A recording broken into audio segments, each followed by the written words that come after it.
क्या आपने कभी ऐसे संत के बारे में सुना है जिनकी भक्ति के कारण स्वयं भगवान को उनका काम करना पड़ा? यह है संत सेनान हावी की अद्भुत कथा, जो हमें सिखाती है कि सच्ची भक्ति के आगे स्वयं भगवान भी भक्त के सेवक बन जाते हैं। संत सेनान हावी महाराष्ट्र की संत परंपरा के महान भक्तों में से एक थे।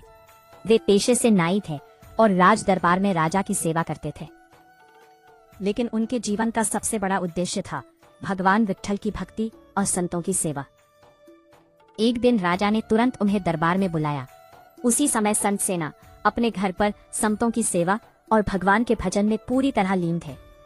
उन्होंने सोचा, पहले प्रभु की सेवा, फिर संसार का काम।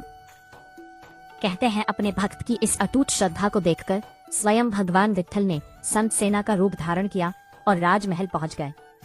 उन्होंने राजा की सेवा इतनी कुशलता और प्रेम से की कि राजा अत्यंत प्रसन्न हो गया। कुछ समय बाद जब असली संत सेना महल पहुंचे तो राजा आश्चर्यचकित रह गया। उसे समझ में आया कि आज उसकी सेवा किसी साधारण मनुष्य ने नहीं, बल्कि स्वयं भगवान ने की थी। राजा भाव विभोर होकर संत सेना के चरणों में गिर पड़ा। संत सेनान हावी का जीवन हमें यह संदेश देता है कि भगवान पद, प्रतिष्ठा या धन नहीं देखते। वे केवल निष्कलंक प्रेम, सच्ची भक्ति और निस्वार्थ सेवा को स्वीकार करते हैं। जो व्यक्ति ईमानदारी से अपना कर्म करता है और प्रभु का स्मरण करता है, उसके जीवन में ईश्वर स्वयं मार्गदर्शक बनकर आते हैं।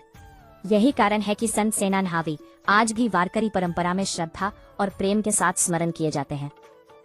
अगर आपको संत सेनान हावी की यह प्रेरणादायक कथा पसंद आई हो तो वीडियो को लाइक करें, अपने परिवार और दोस्तों के साथ शेयर करें